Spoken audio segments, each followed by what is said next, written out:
দেখুন 25 নম্বর মন্ত্র, এতে নচিকেতাকে বিভিন্ন রকম সুযোগ সুবিধা এবং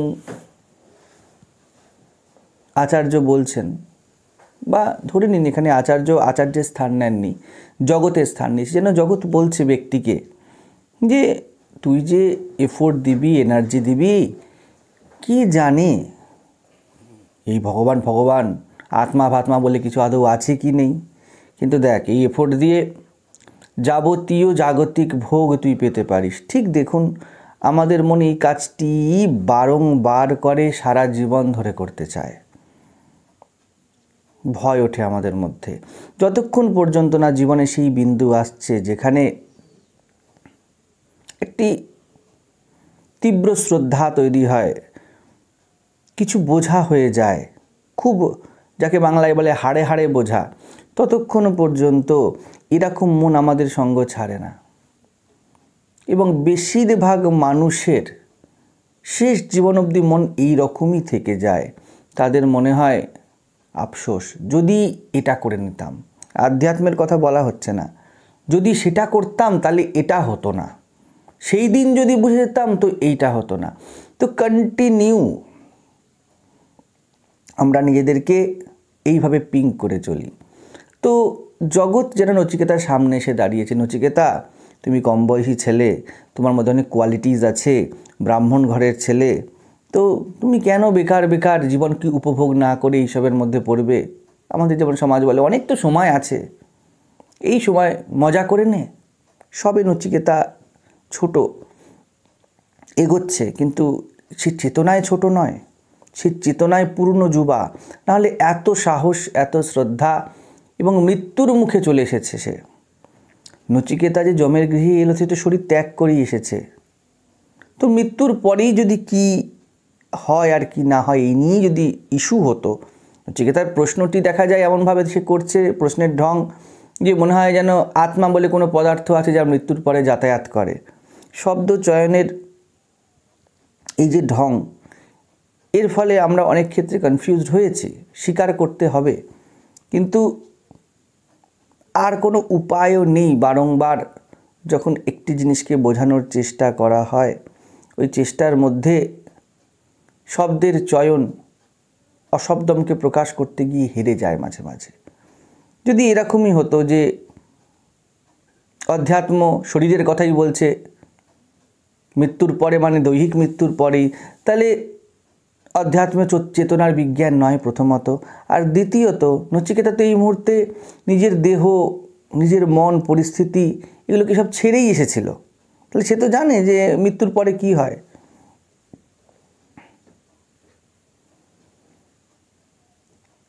এখানে চেতনার হালের কথা বলা হচ্ছে, এক কথায় বলতে পারেন মনের হালের কথা বলছে। দেখুন, মন তো কন্টিনিউ পরিবর্তন হচ্ছে, এবং পরিবর্তনই মৃত্যু।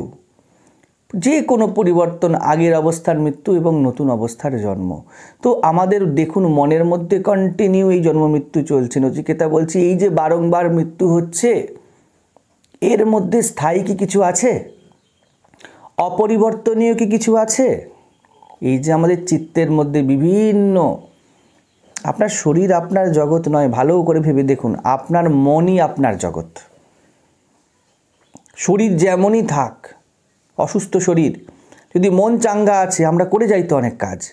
আবার মন খুব খারাপ, শরীর একদম মেডিকেলি ফিট, আপনি কিছু করতে পারেন না। চোখ খোলা আছে তবুও ভুল দেখেন তো, মানুষকে ভুল বোঝা হয় তো, ঠিকের জায়গায় ধরা দেয় না তো। সময়, পরিস্থিতি আমাদেরকে, একজন ব্যক্তিকে, একটি বস্তুকে অন্যরকম রিপ্রেজেন্ট করে তো। ভৌতিক অস্তিত্বে সে যেমন, তার থেকে আমরা পরবর্তীকালে কি বুঝি, আমরা পরবর্তীকালে কি বলি, ভুল হয়ে গেছে, তখন বুঝতে পারিনি। কে বুঝতে পারিনি? চোখ তো খোলা ছিল, কান তো খোলা ছিল, মন। এবং আমাদের এই মন বা চেতনাই ওই স্তর থেকেই জীবনের যাবতীয় সিদ্ধান্ত নেয়, শরীর সিদ্ধান্ত নেয় না। ঠান্ডা লাগছে, ঠান্ডা সহ্য করবেন কি না এই সিদ্ধান্ত শরীর নেয় না। শরীর শুধু জ্বরের মতো অ্যাক্ট করে দেবে, নাই ঠান্ডা লেগে যাবে, নাই শরীরে সয়ে যাবে। তো নচিকেতা খুব ভালো করে জানে এই বিষয়টি, সেই জন্য বলছে বলুন এই যে মন কন্টিনিউ আমাদেরকে নিয়ে খেলাচ্ছে, বারংবার জন্ম মৃত্যুর খেলা হচ্ছে আমার জীবনে, এর মধ্যে স্থায়ী বা নিত্য কিছু আছে? আর ধর্মরাজ বা জীবন ধরে নিন, জীবন আমাদেরকে সব দিতে চায় যদি আমরা অনেস্টি রাখি, কিন্তু এই জ্ঞান বোধ চট করে মানুষ গ্রহণ করতে পারে না, ধরতে পারে না। কারণ যবে থেকে জন্মেছি যেন একটা ছুট জন্মেছে, ছুটতে ছুটতে যেমন ডান আর বায়ের জিনিসকে পরিষ্কার বোঝা যায় না, ঠিক তেমনই আপনাকে যে জগৎ ছোটাচ্ছে তা কিন্তু নয়, জন্মেছেই একটি ছুট, একটা কন্ডিশনড প্যাটার্ন জন্মেছে, যাকে যেমন কন্ডিশনিং তার সাথে অ্যাক্ট করে সিমিলারিটি রেখে ছুটতে হবে। তো চট করে এই গূঢ় জ্ঞান আমাদের মধ্যে আসতে চায় না। এটাই যেন আচার্যদেবের পরীক্ষা। এই জ্ঞান গুরু অপেক্ষাও নির্ভর করছে শিষ্যের যোগ্যতা দাবি করে। বীজ প্রয়োজন, কিন্তু বাকি সব কাজ সেটা তো চাষির। বীজ ছাড়া চাষ হবে না, এবং চাষে বীজের ভূমিকার থেকে আরও পুরোই বীজকে একটি বৃক্ষে পরিণত করতে এবং তার থেকে ফল ধরাতে চাষিকে কত পরিশ্রম করতে হয়।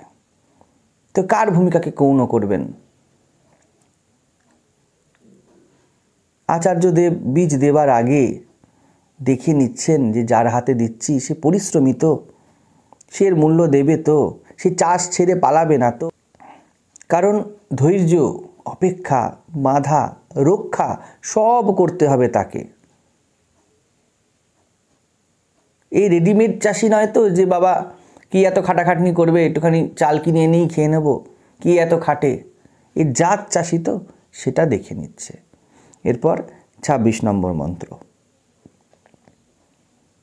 স্বভাবা মর্তস্য যদন্তকৈতৎ সর্বেন্দ্রিয়াণাম জরয়ন্তি তেজঃ अपि सर्वं জীবিতম অল্পমেব তবৈব বাহাস্তব নিত্যগীতে। নচিকেতা বলছে, হে মৃত্যু দেবতা, আপনি যেসব ভোগের কথা বর্ণনা করলেন এগুলি স্বভাবা অর্থাৎ ক্ষণস্থায়ী ভোগ, এবং তার দ্বারা যে সুখ পাওয়া যায় সেটা কি করে? ইন্দ্রিয়ের তেজ হরণ করে নেয়, ইন্দ্রিয়কে ক্ষীণ করে দেয়। এই সমস্ত আয়ুর, যত আয়ুর কথাই বলছেন না কেন, আপনি যেই ভোগের কথা বলছেন তার জন্য এই যে বিরাট ভোগ, আয়ু তো সীমিত। আর বলছে আপনার এই সকল বাহন, রথ, অপ্সরাদের নাচ গান, এসব আপনি আপনার কাছেই রাখুন, আমার প্রয়োজন নেই। আগেও বলা হলো নচিকেতা যমগৃহে বা গুরুগৃহে এসেছে। ধরে নিন গুরুগৃহে আসা আর যমগৃহে আসা সমান। যে নিজের ভৌতিক দৈহিক অস্তিত্বকে অস্বীকার করতে না পেরেছে, যে নিজের দৈহিক সুখ সুবিধার মৃত্যু না হয়েছে যার, সে গুরুর কাছে এসে বিশেষ কিছু করতে পারবে না। যার ভিতরে এখনও ভৌতিক লাভের বাসনা তীব্র আছে, তার মধ্যে শিষ্যত্বের জন্ম হয় না, এবং অমন অশিষ্যত্বে গুরুতা প্রকাশ পায় না। তো নচিকেতা কিন্তু তা করেনি। নচিকেতা কিন্তু এক কথায় দাম দিয়ে এসেছে, সে সমস্ত ভৌতিকতা, ব্যক্তিগততা ছেড়েই এসেছে। তো ভৌতিক প্রাপ্তি তার কাছে গুরুত্ব পাবে কিভাবে? পরিষ্কার সে বলে দিল, হে কাল, হে সময় দেবতা, যম অর্থাৎ কাল। এটাও খুব সিগনিফিক্যান্ট। দেখুন, আপনাকে কালই চালাচ্ছে, মৃত্যুই চালাচ্ছে, সময় চালাচ্ছে। কাল, সময়, যম একই কথায়। আমরা ভয়ই তো বাঁচি, শুধু দৈহিক মৃত্যুর ভয় নয়, যে কোনো বিচ্ছেদের ভয় পান না যে আগামীকাল খেতে পাবো কি পাবো না। অর্থাৎ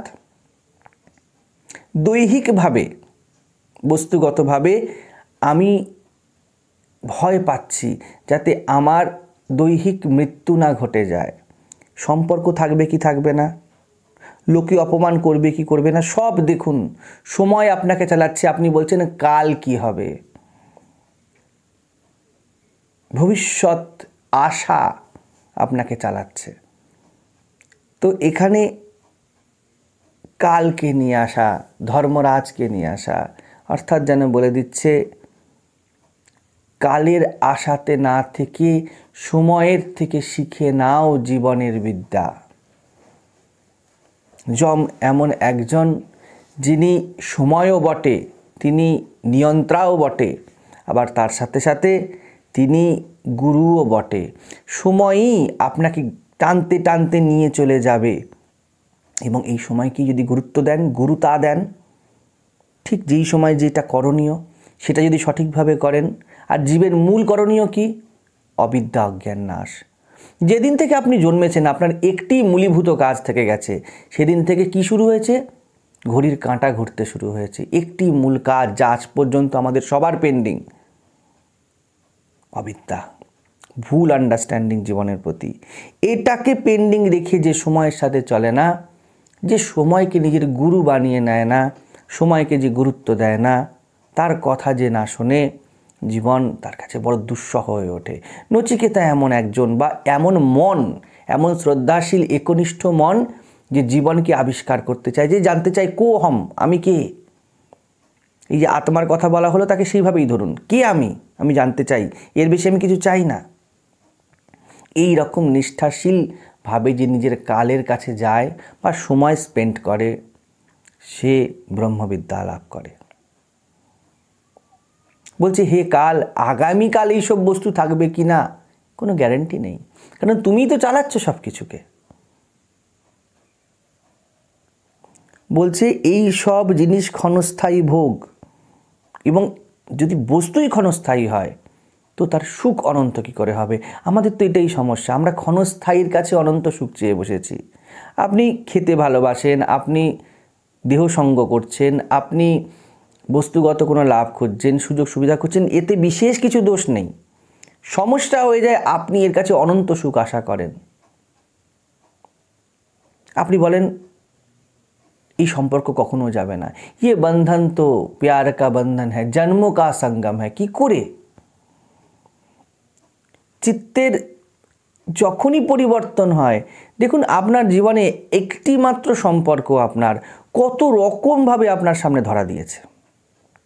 একটা সম্পর্ক আপনি একরকম বাঁচেননি, যেই সম্পর্কটা 2 বছর বেঁচেছেন, 1 বছর বেঁচেছেন, ইভেন একদিন বেঁচেছেন, সেই সম্পর্কের মধ্যেও কিন্তু আপডেট এসেছে, সেই সম্পর্কের মধ্যেও কিন্তু পরিবর্তন হয়েছে। অর্থাৎ ওই ব্যক্তি বিষয়ে, বস্তু বিষয়ে আপনার ধারণা একদিনের মধ্যেই 10 বার বদলিয়েছে হয়তো। কিন্তু যখনই এর মধ্যে অনন্তকে করা হয় যে আমি অনন্ত সুখ পেয়ে যাব, তুমি আমার আমি তোমার, তখনই শাস্ত্র এসে বলে এই জগৎ মিথ্যা, থাকবে না। তো নচিকেতা সেটা বুঝেছে, বলছে কতক্ষণ থাকবে? না হয় বস্তু বদলে যাবে, নাহলে আমার মন বদলে যাবে। বদলই তো প্রকৃতি, প্রকৃতির বাইরে তো কিছু নয়। আপনি আমাকে সামনে মাংসের টুকরো ঝোলাচ্ছেন বটে, যে কখনো এমন স্ত্রী পেয়ে যাবে যে অবাধ্য হবে না, হ্যান ত্যান, কিন্তু আপনি জানেন তো না এগুলি হওয়ার নয়। কার জীবনে হয়নি? প্রত্যেকটা অ্যাডস, প্রত্যেকটা আপনারা যেগুলি ওয়েবসাইটে বা অনলাইন মার্কেটিং করেন, সবাই তো এই টুকরোটাই ঝোলায় সামনে। একবার এটা পেয়ে গেলে আর দ্বিতীয়বার কোনো চিন্তা নেই, লাইফ সেটেল। নচিকেতা বলছে আমি জানি অ্যাডসগুলোর সত্যতা কী, এই জন্য আমার কাছে বিজ্ঞাপনের খেলা খেলবেন না।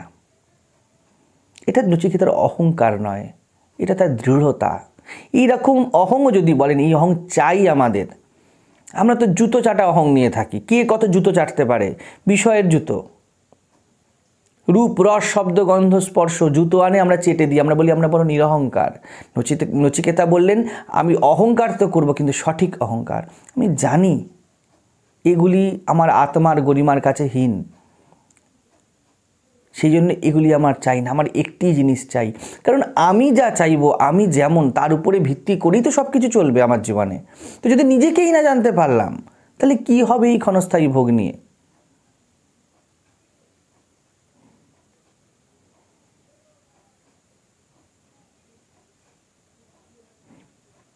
বলছে মৃত্যু দেবতা, আপনি তো বস্তু তৈরিই করেছেন তার নষ্ট বদল হওয়ার টেন্ডেন্সি হিসাবে, ফলে কেন বেকার বেকার লম্বা সুখের গল্প আমাকে শোনাচ্ছেন? জব ফেসিলিটি পাবে, LIC পাবে, মেডিক্লেম পাবে, FD থাকবে, শেয়ার মার্কেটে তোমার ভালো পজিশন থাকবে। যাই হোক, আপনি নিজেই বলুন, আপনার নামই সময়। আপনিই তো, কাল মানে জম, জম মানে সময়। ধরুন একটা ঘড়ি, আপনিই তো প্রত্যেক মুহূর্তে রং বদলান। 4টের সময় যে মন থাকে 8টার সময় সেই মন আর থাকে না। 8টায় যে মন থাকে পরের দিন সকালবেলা উঠে সময়ের সাথে সাথে আমরা বদলে যাই। তো এই বদল কার সৃষ্টি? কালের সৃষ্টি। বলুন কাল বা বদল। আপনি নিজেই বদলের দেবতা, আর আপনি বলছেন অপরিবর্তনীয় দিয়ে দেব। এই মিথ্যে কথাটা আমার সামনে বলবেন না, এই লোভের মাংস আমার সামনে ঝোলাবেন না। আপনি তো তৈরি করেছেন এই জগৎকে এরমভাবে যেখানে কিছু নিশ্চিত নেই। উল্টে ভুগে ভুগে রোগ অবধারিত, যাকে আজকালকার দিনে দেখুন প্রচুর মেডিকেল ফেসিলিটিস, কিন্তু দেখছেন তার সাথে কীভাবে রোগগুলোও বেড়েছে। এরম অদ্ভুত অদ্ভুত রোগ মানুষের আগে হতো না। হ্যাঁ, সাপে কামড়ালে হয়তো ওষুধ পাওয়া যেত না, অসুবিধা ছিল একটা টাইম ফ্রেমের মধ্যে, কিন্তু যেন ওষুধ তৈরিই হয়েছে রোগীর উপর ভিত্তি করে। ওই ওষুধ তৈরি করতে গিয়ে যেভাবে আমরা প্রকৃতিকে শোষণ করি, যেইভাবে রেয়ার থেকে রেয়ার জিনিস নিয়ে কস্টলি ওষুধ তৈরি হয়, স্নেক ভেনাম থেকে আজকাল কত ওষুধ তৈরি হচ্ছে, কিন্তু এগুলি প্রকৃতিকে ভয়ঙ্করভাবে ক্ষতিগ্রস্ত করছে এবং প্রকৃতির অংশ আপনি। তো প্রকৃতিকে ক্ষতিগ্রস্ত করে যে ওষুধ আসছে, যার কিনা বেশিরভাগই অপ্রয়োজনীয়। আমরা জানি, একটুখানি ভিতরে ঢুকলেই দেখতে পাবেন যে কি চলে সমাজে, কিভাবে এই সব সেক্টরগুলো চলে, কি আন্ডারস্ট্যান্ডিংয়ের উপরে চলে। শুধুমাত্র আর্থিক একটা রোল করানোর জন্যই এগুলি চলতে থাকে। এগুলোর পিছনে আপনার কল্যাণের কোনো চেষ্টা নেই। তো বলছে যত ভোগ করবে তত তো রোগ হতেই থাকবে। আপনাকে মদের নেশা ধরানো হবে এবং তার উপর ভিত্তি করে এখন কাউন্সেলিং হয় মদ ছাড়ানোর জন্যে। রিহাব খুলে গেছে। তো এই রিহাব দাঁড়িয়ে আছেই কার উপরে? মদের উপরে। আর মদ খাওয়ানোর যে আপনার টেন্ডেন্সি, তাকে এনহ্যান্স করেছে কি? অ্যাড, বিজ্ঞাপন, মদের দোকান আমরাই চালাচ্ছি। তো এইরকম তো নয় যে আমরাই এমন কর্ম করছি যেই কর্মটা আমাদেরই যন্ত্রণার কারণ এবং তার জন্যই আমরাই মেডিসিন বের করছি। নচিকেতা ঠিক এই পয়েন্টটা বলছে সর্বেন্দ্রিয়ানাম জরয়ন্তি তেজঃ। ইন্দ্রিয়ের তেজ তো এগুলি হরণ করছে। এলসিডি স্ক্রিনে আজকে প্রত্যেকটা বাচ্চা মুখ গুজে বসে আছে। এবারে আই ড্রপ, চোখের ওষুধ, operation, eye care, nursing Holmes, এগুলি চলবে না কেন? বাড়ছে কেন? এর প্রয়োজন বাড়ছে কেন? কারণ সামনে জিনিস এসে গেছে। এমনটি নয় আমরাই এমন জিনিস সৃষ্টি করেছি যার ফলে এইগুলি ম্যান্ডেটারি হয়ে গেছে। বলছে তোমার এই ভোগই, সংযমের অভাবই জীবনকে নষ্ট করে। আজকাল প্রত্যেকটা অ্যাভারেজে 14 থেকে 15 বছরের বাচ্চার ভার্জিন থাকে না, এবং যারা সাংসারিক দাম্পত্য জীবন কাটায় এবং যে কোনো মানুষের মধ্যে দেখা যাচ্ছে 93% মানুষ যৌন রোগে পীড়িত। প্রত্যেকেই এমন একটা অসংযত জীবন কাটিয়েছে যে কোনো না কোনোভাবে তাদের গোপনাঙ্গে, যৌনাঙ্গে কোনো না কোনো রকমভাবে রোগ ধরে গিয়েছে। এগুলি প্রকাশ্য এখনও পর্যন্ত হয় না, তবু অনেক প্রকাশ্য হয়ে আসছে লিবারেল, সো কল লিবারেল সমাজে। সর্বেন্দ্রিয়ানাম জরয়ন্তি তেজঃ। তুমি যে ভোগ দেবে ওই ভোগই আমার জীবনে যন্ত্রণার বিপদ নিয়ে আসবে, তা কি আমি জানি না? আমার এই ভোগকে কন্টিনিউ করার জন্য আমাকে যে এনার্জি দিতে হবে, যে লেগে থাকতে হবে, লাগে রাখো মুন্না ভাই, আমাকে যেমন হতে হবে, তাতে আমার মানসিক যন্ত্রণা, শারীরিক রোগ, আমার পুরো অ্যাটেনশান, পুরো সময় তাকে দিয়ে দিতে হবে। যা সময় এবং শক্তি ক্ষয় হয় তার তুলনায় যে প্রাপ্তির কথা হে যমরাজ আপনি আমাকে বলছেন তা অতি সামান্য, প্লাস দুশ্চিন্তাযুক্ত। একটা ইএমআই নেওয়া লোক, একটা হোম লোন নেওয়া লোক ইচ্ছা করলেও, শরীর খারাপ থাকলেও একটা জবকে চেঞ্জ করতে পারবে না। আর তাকে প্রত্যেক দিনের গাড়ি ঠেঙিয়ে, শরীর খারাপ হলেও, বসের চাপে থেকেও, দুর্ব্যবহার হলেও, যেদিন থেকে সে একটি বড় লোন নিল, সে বাঁধা পড়ে গেল, তার জীবন ফ্রাস্ট্রেটেড হয়ে উঠল, যাই পরিস্থিতি হয়ে যাক সে কাজ ছাড়তে পারবে না। ভোগ মজা কোথায় দেয়? ট্রেন ঠেঙিয়ে ঠেঙিয়ে আপনাকে কলকাতা যেতে হবে, বা যেখানেই থাকেন সেখানে যেতে হবে। এবং অদ্ভুত ব্যাপার, 3 ঘন্টা 4 ঘন্টা 5 ঘন্টা ধরে জার্নি করছে সে, যাতায়াত, আর এসে ওই ফার্স্ট্রেশন কাটাতে একটু গল্প করে নিচ্ছে। ধিকি ধিকি ধিকি ধিকি ফার্স্ট্রেশন জমতে থাকে এবং মেডিকেল শপে ওষুধ আসে ডিপ্রেশনের, অ্যাংজাইটির, ঘুম না হওয়ার। এই ভোগই, এবং এই ভোগের জন্য ভোগ কোত্থেকে এলো? আপনাকে দেখিয়ে দেওয়া হচ্ছে চকচকে বিজ্ঞাপনের অ্যাডস, মার্কেটিং আপনাকে দেখিয়ে দিয়েছে যে দেখো এরকম ফ্ল্যাট চাই সল্ট লেকে। ফ্ল্যাটের নাম কি? Piece of mind. ওই পিস অফ মাইন্ডের আশাই আপনার জীবনের সব শান্তি কেড়ে নিয়েছে। ঠিক সেরকমই অ্যাডস এখন যেন নচিকেতাকে দেওয়া হচ্ছে, বলছে দেখো কেন কেন, কী সব ফালতু ফালতু ভগবানের কথা বলছো, কী সব ট্রুথ আনফোল্ড চ্যানেল আছে, এই চ্যানেল আছে, সেই চ্যানেল আছে, আস্থা আছে, কী দরকার আছে এইসবের? দেখো আমার কাছে আসো, আমি কি সুন্দর সুন্দর প্যাকেজ এনেছি তোমার জন্য।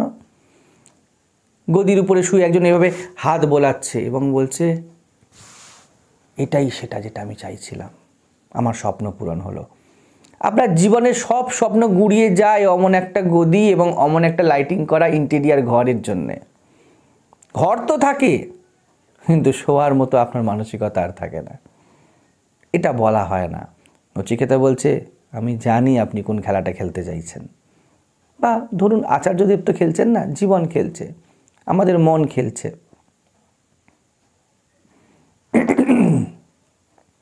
বলছে ভোগ করে করে তৃপ্ত হওয়াই যায় না, কারণ ভোগ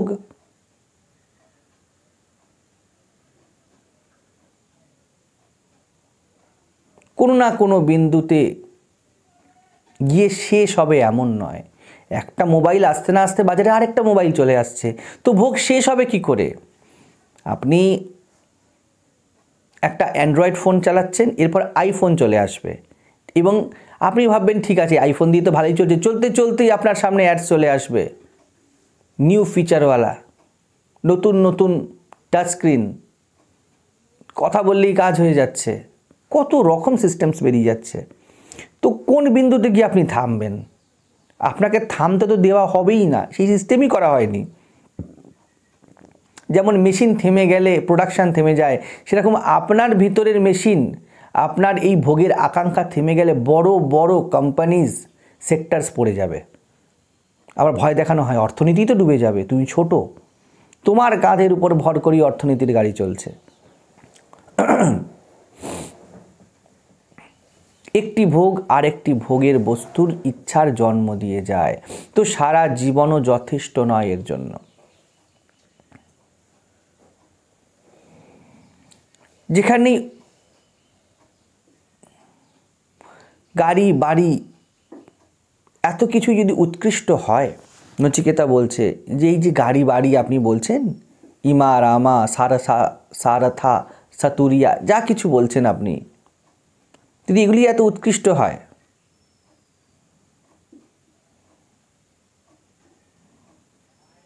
তো একটি কাজ করুন, আপনি তো দেবতা, আপনি দশদিক পালের অন্যতম, তো এইসব আপনি আপনার কাছেই রাখুন। এই যে আপনাকে আমি পূজা করছি, আপনাকে গুরু হিসেবে বরণ করছি, আমি কি আপনার ঐশ্বর্য দেখে এসেছি? দেখুন, আমরা শ্রদ্ধাযোগ্য হয়ে যেতে চাই।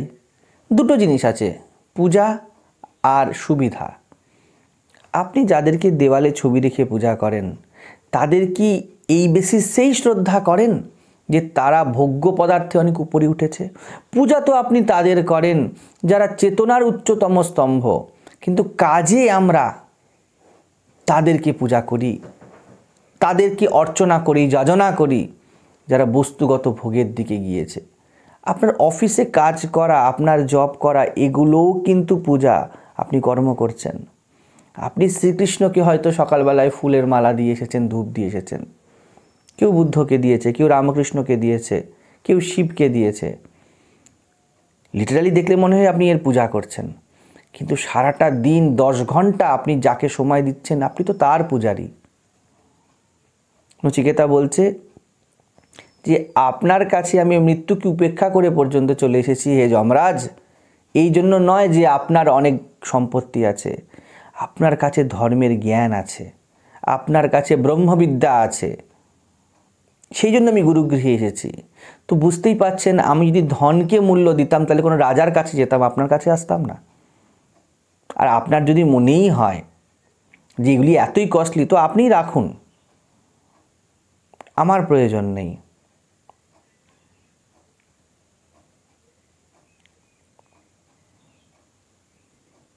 এমন তীক্ষ্ণ ধী, সংকল্প, দৃঢ়তা, একনিষ্ঠা চাই জীবনের গভীরতায় পৌঁছাতে হলে। আত্মবিদ্যা দাম হিসাবে অন্য কিছু চায় না, আত্মবিদ্যা আপনাকেই চেয়ে নেয়, যে নিজেকে দিতে পারবে, যে নিজের ভৌতিক দৈহিক অস্তিত্বকে সমিদ হিসাবে জ্ঞানযজ্ঞে অর্পণ করতে পারবে, একমাত্র তার কাছেই এ প্রকাশ পাবে, আর কারোর কাজ নয়। এখানে কোনো নেগোসিয়েশন চলবে না। নিজেকে দিয়ে দেওয়া মানে আপনার যাবতীয় আশা, আপনার যাবতীয় প্রতীক্ষা, আপনার যাবতীয় কল্পনা, স্বপ্ন, এরই সমষ্টি তো আপনি। একেই অজ্ঞান বা অবিদ্যা বলে। জীবন এই মুহূর্তে পূর্ণ হয়ে আছে তা না বুঝে জীব ভবিষ্যতে পূর্ণতা খুঁজছে। তো এই ভবিষ্যৎকে গুরু চেয়ে নেয়, বলে তোর ভবিষ্যৎ আমায় দিয়ে দে, কারণ আত্মা তো চিরবর্তমান, ইয়া এব বর্তাতে, যা এই মুহূর্তে আছে। তুই এই মুহূর্ত থেকে অনেক দূরে পালিয়ে গেছিস, কোন অতীতে কোন ভবিষ্যতে খুঁজে বেড়াচ্ছিস নিজেকে। এটা কোনো টাইম ফ্রেমের কথা বলা হচ্ছে না, এটা মনের রং বিরঙি মায়ার খেলার কথা বলা হচ্ছে।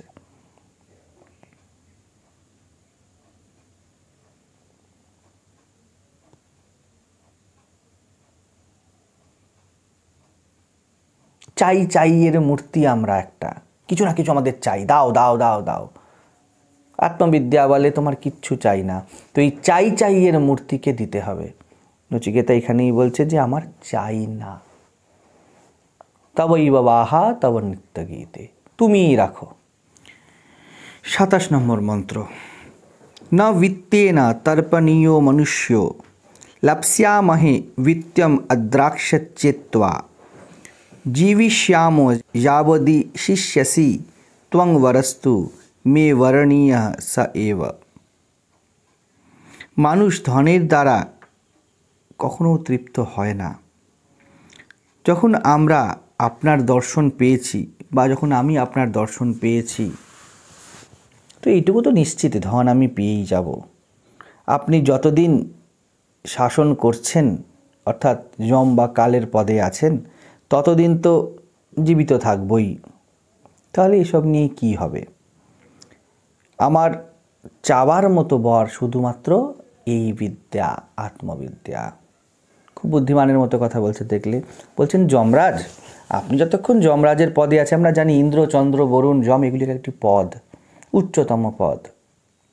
বলছে আপনি যখন এত ভোগ দেওয়ার কথা বলছেন এবং জীবন লম্বা করে দেবেন এমন কথা বলছেন, তো এইটুকু তো বোঝাই যাচ্ছে যতক্ষণ পর্যন্ত আপনি আছেন এবং আপনি আমার উপর প্রসন্ন আছেন, ততক্ষণ পর্যন্ত আমি বেঁচেই থাকবো, কারণ আপনি তো আমাকে নিতে আসবেন না। যম যখন তার শিষ্যের উপরে এতই প্রসন্ন যে তাকে অতিরিক্ত বর দিচ্ছে, তাহলে তার তো প্রাণনাশ করতে আসবে না।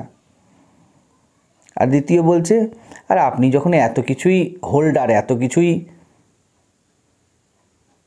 রেখেছেন নিজের কাছে যে আপনি আমাকে যত ইচ্ছা দিতে পারেন, তো আপনি প্রসন্ন হলে সেগুলো আমরা এমনিই পেয়ে যাব।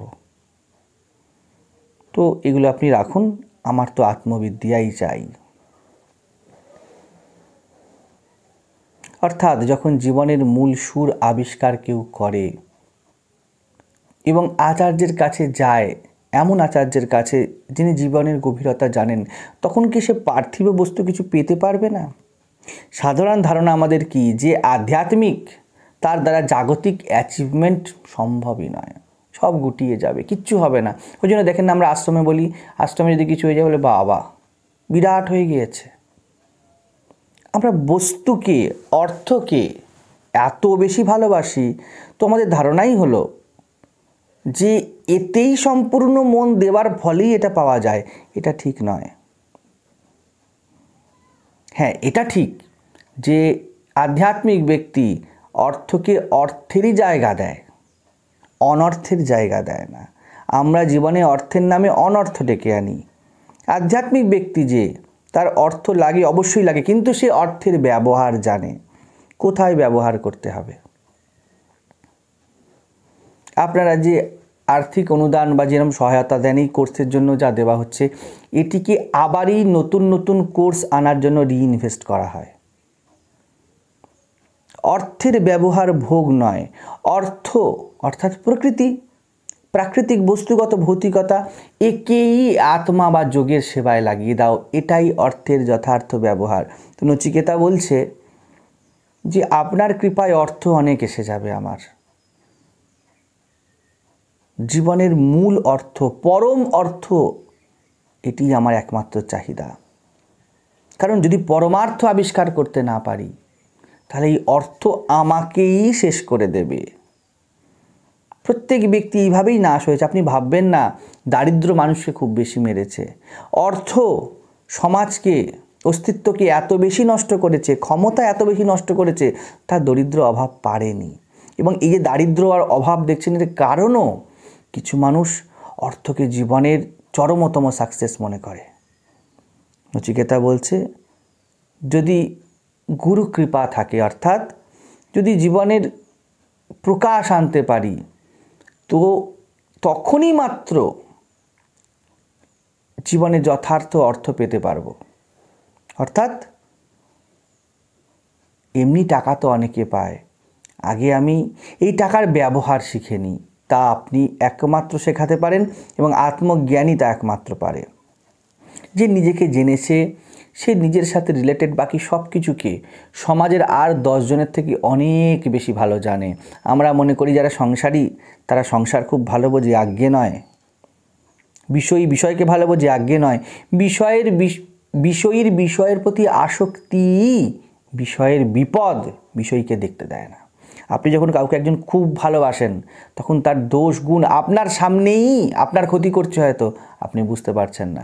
ঘটে এমন, পরবর্তীকালে আমরা বলি আমি ওকে এত ভালোবাসতাম, ও আমার সাথে এই করলো। আপনার এই এত ভালোবাসাই আপনার সর্বনাশ করে গিয়েছে। কারণ ঘটনা যখন ঘটছিল, চোখের সামনেই ঘটছিল, কিন্তু আপনি ধৃতরাষ্ট্রের মতো চোখ বেঁধে ফেলেছিলেন। নচিকেতা বলছে, হে গুরু, আপনার কৃপা যদি থাকে, তাহলে আমাকে পরম অর্থ দিন। বাকি যে জাগতিক সম্পদ, তা আপনার কৃপায় ঠিক হয়ে যাবে। যদি দরকার পড়ে যে জাগতিক সম্পদ অ্যাচিভমেন্ট করতে হবে, অবশ্যই তা ঘটে যাবে। আমি ওই নিয়ে চিন্তিত নই। আমরা মনে করি অর্থের চিন্তা না করলে অর্থ আসে না। এখানে নচিকেতা জীবনের মূল সুর ধরে দিয়েছে। যদি চিন্তাই করতে হয়, পরম অর্থের চিন্তা করব। পরমার্থ কি? সব কিছু কার জন্য ভাই? আমার জন্য। আর আমি নিজেকেই জানি না, তাহলে কী করবো এই অর্থ দিয়ে? আমি কিডনি ফেলিওরে ভুগছি, অথবা আমার হার্টে সমস্যা আছে, তাই নিয়ে চিন্তিত। আমি জানি না আমার রোগ কী, তো কোন ওষুধ আমি সঞ্চয় করব? সেই জন্য, আর যদি একবার রোগ জানতে পারি, তাহলে কি ওষুধ কোন দোকান আমি সব বের করে ফেলবো। আগে বলো আমার ঠিক রোগ কী। নচিকেতা ঠিক এই পয়েন্টটা ধরেছে। একজন আধ্যাত্মিক মানুষ জগতের নিজের জীবনের প্রয়োজন আপনার থেকে অনেক গুণ বেশি বোঝে। সঠিক কী প্রয়োজন, কতটা প্রয়োজন, কখন কি কাজে লাগতে হবে, তা সে বুঝবে। জগতের সবাই মৃত্যু ভয়ে কাঁপছে। আজ এর সাথে বিচ্ছেদ, কাল ওর সাথে এটা হয়ে যাবে, পরশু কি ঘটে যাবে। কিন্তু যখন কেউ তৈরি হয়ে আছে দেহের সুখের বলি দিতে, নচিকেতা যমের গৃহে এসেছে। পরেরটা কি বলেছে? পরেরটা বলেছে যে আপনি যতদিন আছেন, তাহলে জীবন তো আমার চলতেই থাকবে। এটা কেন বলল? সবাই মৃত্যু ভয়ে কাঁপছে, কারণ কেউ নিজের সুযোগ সুবিধা, দৈহিক অস্তিত্বকে, ব্যক্তিত্বকে, নিজের বানানো নিজের ছবিকে বলি দিতে রাজি নয়। কেউ যখন অহং এবং তার সাম্রাজ্য নাশ হোক এই সংকল্প করেই এসেছে, তখন তার কিসের ভয়, কিসের চিন্তা? মৃত্যু আপনার কাছে থোড়াই মৃত্যু আপনার কাছে দুর্ভাবনা, আপনার মাথার ভার। চিন্তারূপে মৃত্যু থাকে। আপনি মরার আগে 1000 বার মরেন না, মৃত্যু তো একটি অনুভব মাত্র। কিন্তু এই অনুভবের কল্পনা আপনাকে মেরে মেরে চলে সারা জীবন। দৈহিকভাবে আপনি একবার মরেন, কিন্তু প্রত্যেক মুহূর্তের আপনার কল্পিত জগতের বিচ্ছেদ আপনাকে বারবার মারে।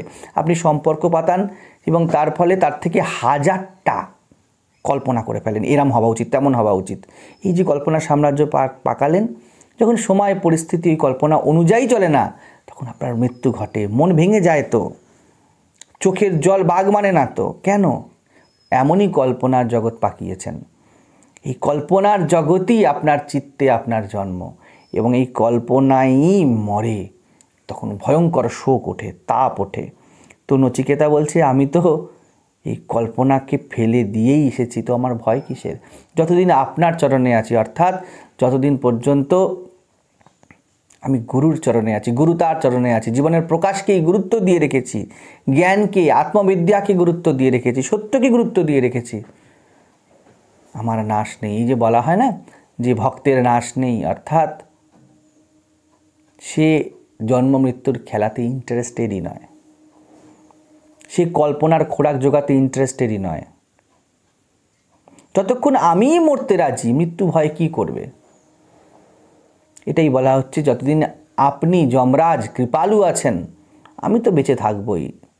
অর্থাৎ আমি জানি এই যে চিত্তের মনের খেলা, এর মধ্যে কিচ্ছু সারবত্তা নেই। যতদিন আমি গুরু তার চরণে আছি, আমি জীবিত আছি, আমার মৃত্যু ভয় নেই। যার মৃত্যু ভয় নেই সে জীবিত, চিরজীবিত। মৃত্যু ভয়ই আপনাকে মারে। দৈহিক অস্তিত্ব পরিবর্তন মাত্র। আপনি মানসিক পরিবর্তন, আপনি পরিস্থিতির পরিবর্তন, সময়ের পরিবর্তন, ব্যক্তির পরিবর্তন, সম্পর্কের পরিবর্তনে দৈহিক মৃত্যুর আগে হাজার হাজার বার মরেছেন এবং মরতে থাকছেন, এই মুহূর্তে মরছেন। শিষ্য বলছে, আমার মৃত্যুর ভয় নেই, কারণ আমার এই বস্তুগততার থেকে কোনো আশা নেই। আমি গুরুর কাছে আসার আগেই ঠিক করে এসেছিলাম, এসব আমার চাই না, নাহলে আসতামই না। একদম দৃঢ় পরিষ্কার সংকল্প তার। আমি দাম দিতে রাজি। যে দাম দিতে রাজি, মৃত্যু ভয় তার কিছু করতে পারে না। কিন্তু চাই তো ব্রহ্মবিদ্যা। একই স্বামীজি বলেছেন, শ্রদ্ধা। যা বুঝেছি তা জীবনে প্রতিফলন করতে যা করার করে যাব। স্বামীজি বলতেন, পুরো জগতে যদি তরোয়াল নিয়ে তোর বিপক্ষে দাঁড়ায়, তবুও যা ঠিক হিসাবে বুঝেছিস তা করে যা। ঠিক নচিকেতা এই স্ট্যান্ড পয়েন্টে দাঁড়িয়ে আছে। বিশ্বাস করে, হ্যাঁ গুরুদেব বলেছেন, হয়তো ঠিকই বলেছেন, উনি এত বড় মানুষ, জম, উনি কি আর ভুল বলবেন? এরমভাবে কপটতা ভণ্ডামি করে সে বসে নেই। সে বলছে, যা বুঝেছি তা জীবনে করবো তো।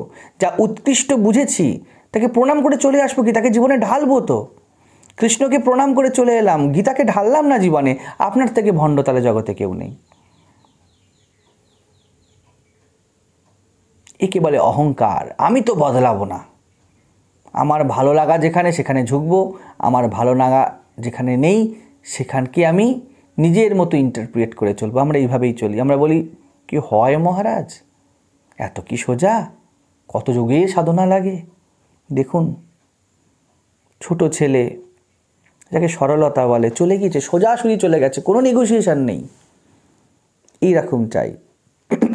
শ্রদ্ধা মেনে নেওয়ার নাম নয়, শ্রদ্ধা কাজে নামাতে বদ্ধ পরিকর দৃঢ় সংকল্পের নাম। শুনেছি, বুঝতে পারিনি পুরোপুরি, বোঝার জন্য প্রাণপাত করে দেব। যা শুনলাম, উপনিষদ শুনলাম, কাজে তাকে নামাবো, নাহলে কিসের শ্রদ্ধা? এটি হলো ঠিক ঠিক শাস্ত্রীয়। আমরা যে বিশ্বাসে মিলয় কৃষ্ণ তর্কে বহুদূর বলি, এই কথাটা শ্রদ্ধা অর্থে প্রযোজ্য। আত্মজ্ঞান বা কৃষ্ণত্ব একমাত্র শ্রদ্ধায় লভ্য। শ্রদ্ধায় লভ্য মানে শুনেছি, বুঝেছি, যতদূর বুঝেছি তাকে কাজে নামানোর জন্য প্রাণপাত চেষ্টা। শুনে বুঝে নিজের অহংকারের জীবন, নিজে যা ঠিক বুঝেছি তাই কাটিয়ে যাওয়া নয়।